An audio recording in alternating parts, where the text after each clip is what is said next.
A paz de Jesus e o amor de Maria. Olá, meu irmão e minha irmã. Hoje vamos falar um pouco acerca de algumas das boas características do homem do nosso estudo, Isaac, o filho da promessa. Sabemos que, como qualquer homem de Deus, Isaac, em determinados momentos da sua vida, também pecou.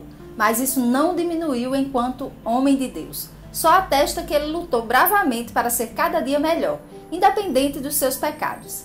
Então agora vem comigo passear nessas boas características da personalidade de Isaac e assim poderemos aprender um pouco com ele e colocar essas virtudes em prática na nossa vida.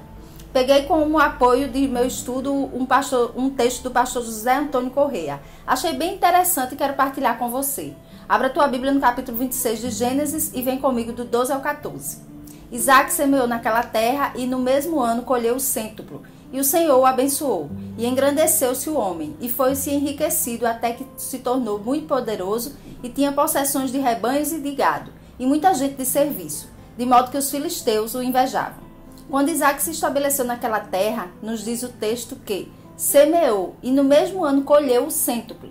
Observe que Isaac poderia ter comido as sementes que estavam em suas mãos, como muitos fazem, mas não fez isso. Antes lançou a semente à terra e pôde colher em abundância. Temos aqui uma lição de inteligência e ao mesmo tempo de prudência. O prudente é aquele que se prepara para o amanhã e não aquele que vive apenas o hoje. Provérbios 6 diz assim: vai ter com a formiga, ó preguiçoso, considere os seus caminhos e ser sábio, a qual, não tendo nem chefe, nem superintendente, nem governador, no verão faz a provisão do seu mantimento e ajunta o alimento no tempo da ceifa. Esse princípio se aplica também ao terreno espiritual, pois tudo que o homem semear, isso também ceifará. Na verdade, a abundância de nossa colheita será proporcional à quantidade de sementes lançadas. Se na lavoura a multiplicação de semente pode chegar ao cêntuplo, o mesmo também se aplica às verdades espirituais. Deus nos abençoará na medida em que semearmos. Ainda em Gênesis dos versículos 14 ao 22, a Bíblia diz assim: e tinha possessões de rebanhos e de gado, e muita gente de serviço, de modo que os filisteus o invejavam. Ora, todos os poços que os servos de seu pai tinham cavado nos dias de seu pai Abraão, os filisteus entulharam e encheram de terra. E Abimeleque disse a Isaac: aparta-te de nós, porque muito mais poderoso te tens feito do que nós. Então Isaac partiu dali e, acompanhado do vale de Gerar, o habitou.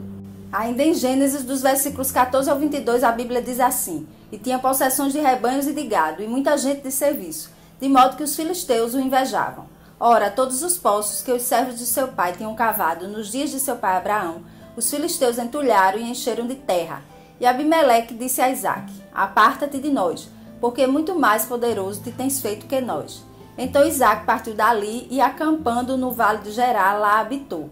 E Isaac tornou a cavar os poços que se haviam cavado nos dias de Abraão seu pai, pois os filisteus os haviam entulhado depois da morte de Abraão. E deu-lhes os nomes que seu pai lhes dera. Cavaram, pois, os servos de Isaac naquele vale e acharam ali um poço de águas vivas. E os pastores de Gerar contenderam com os pastores de Isaac, dizendo: esta água é nossa. E ele chamou ao poço Ezeque, porque contenderam com ele. Então cavaram outro poço, pelo qual também contenderam. Por isso chamou-lhe Sitna. E partiu dali e cavou ainda outro poço. Por este não contenderam. Pelo que chamou-lhe Reobote, dizendo: pois agora o Senhor nos deu largueza e havemos de crescer na terra. Podemos observar que Isaac, ao fixar-se naquela terra e por ser um homem abençoado por Deus, agraciado com muitos animais e com muita gente de serviço, Isaac despertou grande inveja nos filisteus, que se voltariam contra ele em forma de retaliação. Seus inimigos começaram a entulhar os poços de água anteriormente construídos pelo seu pai Abraão. Diante daquela situação conflituosa, o rei dos filisteus, Abimeleque, pediu que Isaac saísse do meio deles, pois achava que o centro da contenda fosse Isaac e sua gente. Saindo dali, Isaac foi para o vale de Gerar, para lá habitar. Novos poços foram cavados, dos quais surgiam águas vivas, que poderiam ser uma referência a águas de excelente qualidade potável. Novamente ressurge nova contenda. Agora eram os pastores de Gerar contendendo com os pastores de Isaac, que disputavam as águas encontradas. Sempre que um poço era cavado, vinham seus inimigos e ficavam com a posse dele. Isaac se mudava para outro lugar. Novamente vinham seus inimigos e começava tudo de novo. O que podemos deduzir desta particularidade na vida de Isaac é o fato de que ele não era contencioso, briguento. Pelo contrário, fugia das brigas e das contendas. Em outras palavras, levava o desaforo para casa. Como ele era diferente de muitos de nós. Há cristãos que vivem em eternas disputas dentro da igreja. Ora disputam por um cargo de liderança, ora por defenderem suas opiniões. Tais irmãos acabam sempre sendo palco de eternas divisões, discórdias e dissensões no meio do povo de Deus. A palavra de Deus nos adverte que precisamos ser pacificadores e não discordantes, conscienciosos e não contenciosos. Outra coisa que sabemos que Isaac era é que ele era íntimo do Senhor e atendia às ordens do Senhor toda vez que lhe ordenava algo. E por isso mesmo Isaac seguia sendo abençoado. Por fim, quero comentar algo sobre esse homem que achei fantástico. A sua fé que imita do seu pai Abraão. Isaac casou-se aos 40 anos e passou 20 anos sem ter filhos. Ele poderia ter blasfemado contra Deus, indagado a Deus o porquê de ele ser o filho da promessa, de ele ser o responsável por trazer mais filhos ao mundo para ser sua posteridade. E Deus, que detinha todo o poder, não o abençoava com filhos, pois a esposa que o próprio Deus escolheu para ele era estéril. Pois é, mas a Bíblia diz que Isaac orou a Deus por sua esposa Rebeca. Em Gênesis capítulo 25, 19 a 21, isso fica bem claro. Eis a história de Isaac, filho de Abraão. Abraão gerou Isaac. Isaac tinha a idade de 40 anos quando se casou com Rebeca, filha de Batuel, o arameu, de Padã Arã, irmão de Labão, o arameu. Isaac rogou ao Senhor por sua mulher, que era estéril. O Senhor ouviu e Rebeca, sua mulher, concebeu.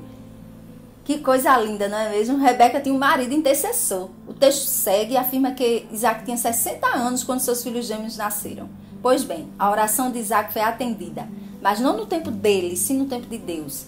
Com certeza, durante esses 20 anos sem filhos, esse casal estava sendo preparado para a grande missão que viria pela frente.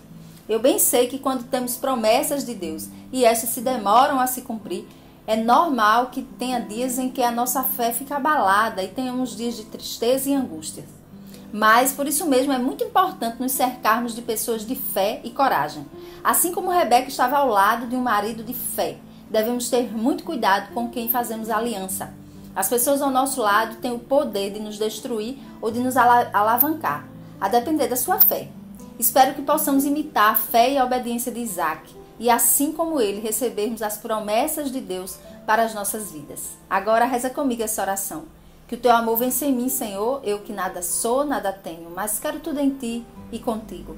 Não deixa de compartilhar e marcar aqui nos comentários as pessoas que você ama, as pessoas que você deseja levar uma palavra de conforto e de salvação. Quem está no WhatsApp, deixa o like, ativa o sininho. Mande para os seus grupos de... Quem está no YouTube, aliás, deixe o like, ative o sininho, compartilhe nos seus grupos de WhatsApp. Me ajude a evangelizar, que com certeza o Papai do Céu vai ficar muito feliz e eu também. E até quarta-feira, se Papai do Céu nos permitir.